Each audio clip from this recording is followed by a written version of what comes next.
سو میں نے دیکھا ہے کہ 4 discipline of execution Hare level per denial سے نکلنے کا بھی بہت دیکھیں نا، اب بہترین ذریعہ اسٹیپ 4 ہے جسے ہم انوینٹری کہتے ہیں.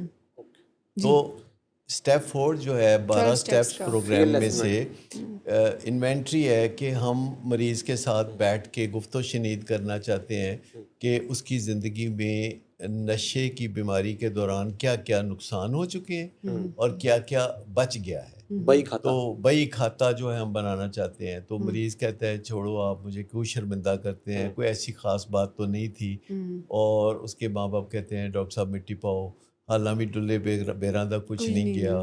تو اس طرح کی باتیں جو ہے ڈلے بیراندہ کچھ نہیں گیا پاویں امیدیں گیا ہوں. تو اس طرح کی باتیں نہیں. پروگرام جو ہے جو وہ ناپ تول میں یقین رکھتا ہے. اور جیسے ہم نے کہا کہ شروع میں جو بہت اہم بے پناہ اہم ہدف ہوتا ہے، جیسے کہ مریض کو علاج کے لیے لے کے آنا، تو اس میں 100 رکاوٹیں ہوتی ہیں بہت مشکل سے. پروسیس انٹرونشن کے ذریعے یا فیملی انٹرونشن کے ذریعے یا پھر کرائسس انٹرونشن کے ذریعے مریض نے علاج میں آنا ہوتا ہے. ہمیں ساتھ جو کمنٹ سیکشن میں پیغامات بھی آ رہے ہیں. ڈاکٹر زینب کہہ رہی ہیں کہ ویل ایکسپلینڈ. سلطان ثاقب صاحب کہہ رہے ہیں نشے کی بیماری کے علاج میں صرف باتیں نہیں بلکہ عملی اقدامات سے اصل فرق پیدا کرتے ہیں. ڈاکٹر صاحب نے جو 4 ڈسپلن بتائے ہیں ان پر علاج گاہ اور فیملی کی طرف سے مسلسل عمل ہی بحالی کو مضبوط بناتا ہے، ورنہ علم بغیر عمل کے بے اثر رہتا ہے. علی شیخ نے کہا ویری نائس گڈ شو، اور ارشد صاحب کہہ رہے ہیں گڈ شو. تو ہمیں ساتھ ساتھ پیغامات بھی آ رہے ہیں. ہم ایک وقفے کی طرف جائیں گے. آپ کا کوئی سوال بھی ہے تو آپ پوچھ سکتے ہیں کہ مزید اگر کلیئرٹی ریکوائرڈ ہے یہ جو 4 ڈسپلنز ہیں کہ کس طرح سے کوئی خواب جو ہے اس کو ایگزیکیوٹ کیا جاتا ہے. تو ہم وقفے پہ چلتے ہیں، واپس آتے ہیں اور بات کو یہاں سے آگے بڑھاتے ہیں.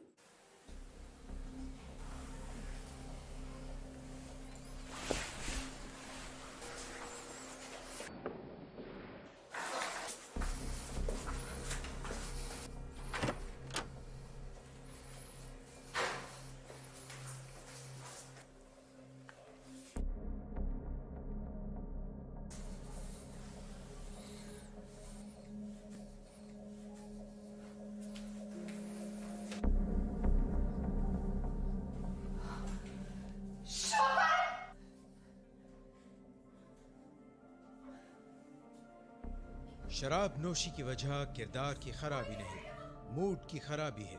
شراب نوشی کبھی بھی نشے کی بیماری میں بدل سکتی ہے. نشے کی بیماری ہر سٹیج پر قابل علاج ہے. مدد حاصل کیجیے کیونکہ وہ ایسا نہیں کرے گا. ولنگ ویز سے مدد حاصل کیجیے، کہیں سے بھی مدد حاصل کیجیے، لیکن فوری مدد حاصل کیجیے. جس معجزے کے انتظار میں آپ نے بہت دیر کر دی اب وہ دستک دے رہا ہے. مدد حاصل کیجیے، مدد حاصل کیجیے، مدد حاصل. Good afternoon sir. Good afternoon. Sir ایک کلائنٹ بہت دیر سے آپ کا انتظار کر رہے ہیں. کیا تمہیں کس نے کہا تھا اپائنٹمنٹ دینے کو؟ سر کل شام آپ ہی نہیں تو کہا تھا. جھوٹ بولتی ہو تم. میں نے تمہیں کب کہا تھا؟ تم سب جھوٹ بولتے ہو مجھ سے. شراب نوشی کی وجہ کردار کی خرابی نہیں، موڈ کی خرابی ہے. شراب نوشی کبھی بھی نشے کی بیماری میں بدل سکتی ہے. نشے کی بیماری ہر سٹیج پر قابل علاج ہے. مدد حاصل کیجیے کیونکہ وہ ایسا نہیں کرے گا.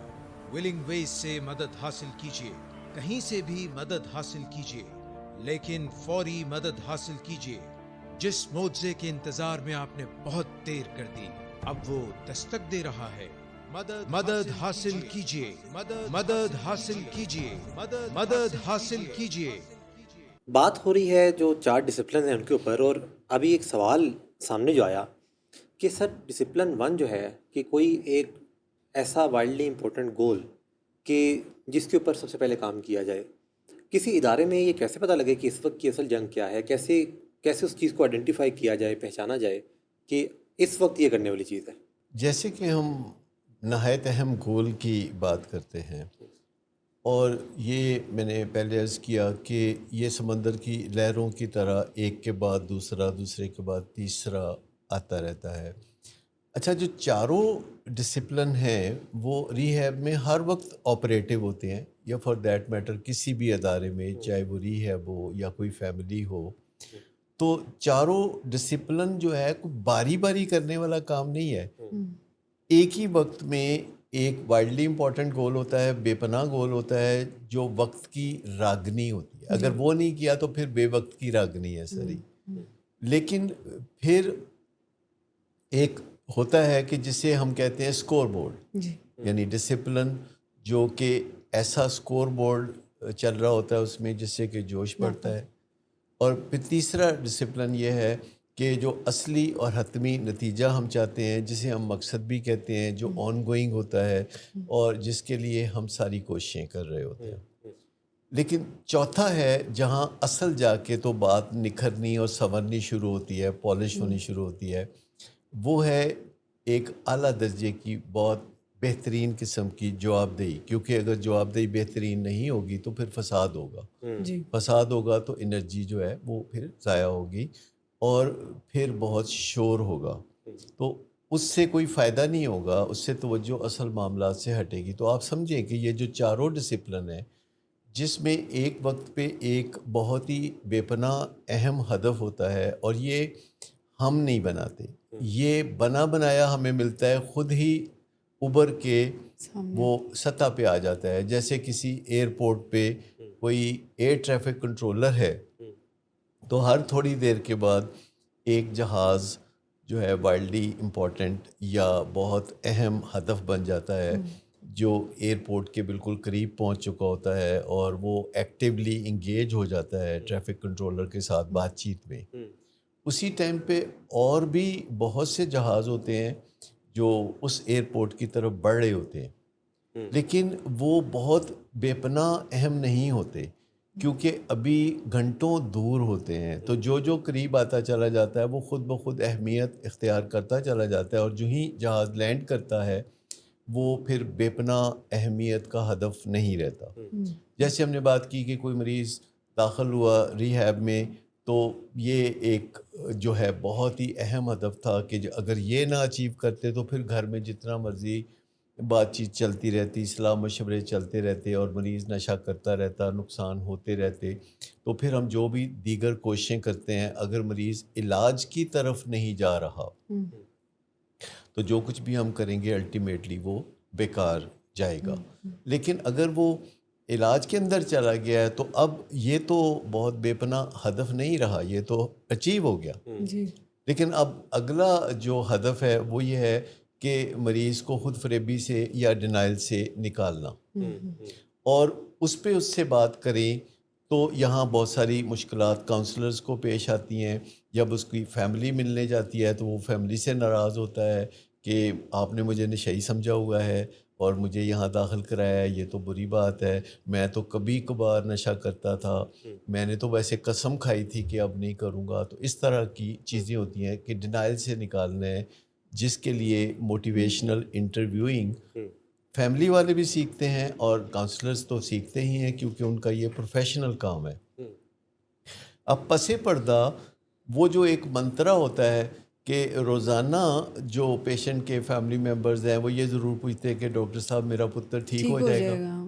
تو ہم انہیں تسلی دے دیتے ہیں کہ ہاں ہو جائے گا, پر آج کے کام پہ توجہ رکھیں, کیونکہ وشفل تھنکنگ سے کام نہیں ہوگا. تو جو آج کا کام ہے کہ ٹیون ان سیشن میں آپ توجہ سے بیٹھیں. ٹیون ان سیشن میں اب ہم ایسے بھی کرتے ہیں کہ فیملیز کے ساتھ اے آئی کا انٹریکشن کراتے ہیں. فیملی اپنی مرضی سے سوال دیتی ہے اور بڑی سکرین پہ فیملی ممبران جو ہے وہ دیکھ رہے ہوتے ہیں کہ اے آئی ان کو گائیڈ کر رہی ہوتی ہے بین الاقوامی علاج کا جو پروٹوکول ہے اس کے مطابق. تو وہ جو تیسرا یعنی ایک ڈسپلن ہے جسے ہم لافٹی گول بھی کہتے ہیں, کہ جس میں ہر آخر میں جو نتیجہ ہم چاہتے ہیں وہ یہ چاہتے ہیں کہ وہ نشے سے نجات حاصل کر کے ایک مزیدار خوشحال زندگی گزارے. یعنی سٹیپ بائی سٹیپ ہم آگے بڑھ رہے ہیں کیا ایسا کہ نہیں ہم ایک ساتھ سب کچھ کر رہے ہوتے ہیں. ایکچولی چاروں ڈسپلن ایسے جیسے مجھے بتائیں کہ ایک ٹیبل ہو جس کے 4 پائے ہوں, تو چاروں ستون سپورٹ دیں گے تو ٹیبل اپنی جگہ ہوگی نا.